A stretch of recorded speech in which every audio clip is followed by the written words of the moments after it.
Welcome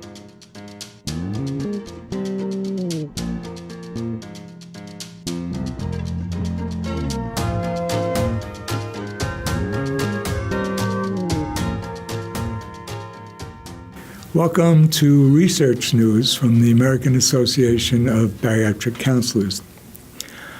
Dr. Davis, who is joining us from Grinnell, Iowa on Skype, is going to explain how and why and what led them to this study. After taking courses through the American Association of Bariatric Counseling, I became intrigued by this idea that each person has a unique metabolism. So after purchasing the machine, I began testing people. Then it occurred to me I really didn't have any basis for comparison. So I decided to collect more data so I could compare to help my own practice. Well, then it occurred to me that if I'm going to collect all that data, I might as well go ahead and publish it so other clinicians can have use of it as well. You know, Dr. Davis, that FDA metabolic measuring device, how do you do that? I purchased a machine to measure metabolism, and it's FDA approved for such use. And it involves a patient lying down and breathing through a long tube for approximately 10 minutes. And the machine measures the volume of oxygen the person takes in, and also the volume of carbon dioxide the person exhales. And those measurements help assess how much energy the person is using. So this process of measuring the oxygen intake and carbon dioxide output is called indirect calorimetry, and it's used to measure the energy or resting metabolic rate that's used by each person, and it is also used to measure metabolic factor. Dr. Indelicato crunched the numbers for this study. He can talk about two subjects and how metabolism testing can identify why some people are thin and some are thick. It all comes down to the old calories in, calories out model, but with an individualistic twist. We determined to create a new measure of metabolism. We call it the metabolic factor. We all know people that seem to be able to eat everything and not gain weight, while others seem to gain weight no matter what the diet and exercise patterns. People who are considered overweight often complain about having slow metabolisms.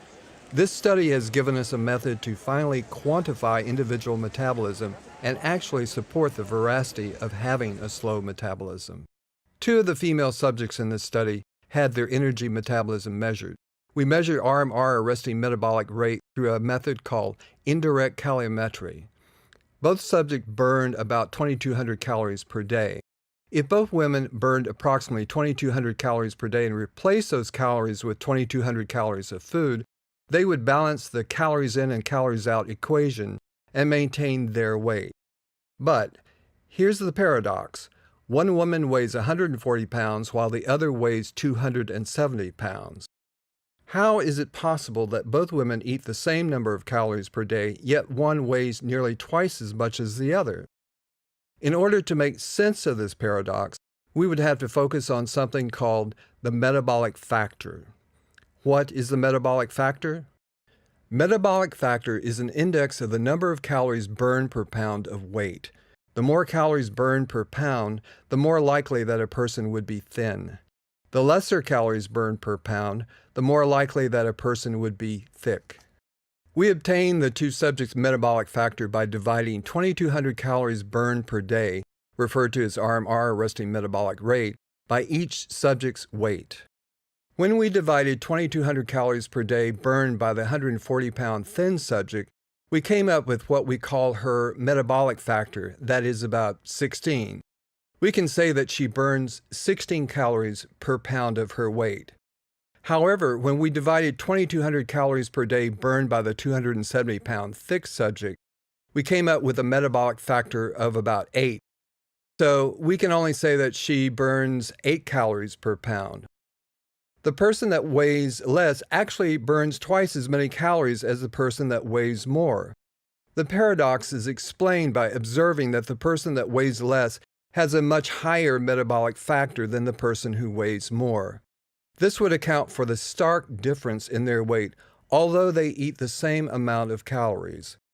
What we are hypothesizing is that metabolic factor remains constant and may indeed quantify a biological predisposition for obesity. Before we lose the attention of all our viewers with all these numbers, how is this clinically or personally useful? So for someone with a low metabolism or hypometabolic, it's going to be hard for that individual to achieve or sustain weight loss. Think about the woman Dr. Indelicato mentioned who had a metabolic factor of 8. If she got down to 140 pounds, she would only be able to eat 1,120 calories to maintain that weight. So it's very unrealistic to expect her to probably ever be within a normal BMI range. Professionals need to understand metabolic factor in order to prescribe realistic, individually based nutrition guidelines. Also, someone with a low metabolism might consider surgery, and surgery can be effective, but they probably are not going to be a good surgical candidate for a procedure such as the adjustable gastric band, because all that procedure does is put a ring around the stomach to reduce the amount of intake. If an individual has a low metabolism, intake is not so much the problem as it is the calories absorbed. So for an individual with low metabolism, a surgical procedure that focuses on malabsorption is going to be much more effective. Now take an individual with a high metabolic factor. Prior to pursuing surgery, they really should exhaust all behavioral strategies to lose weight because their body is a lot more conducive to weight loss.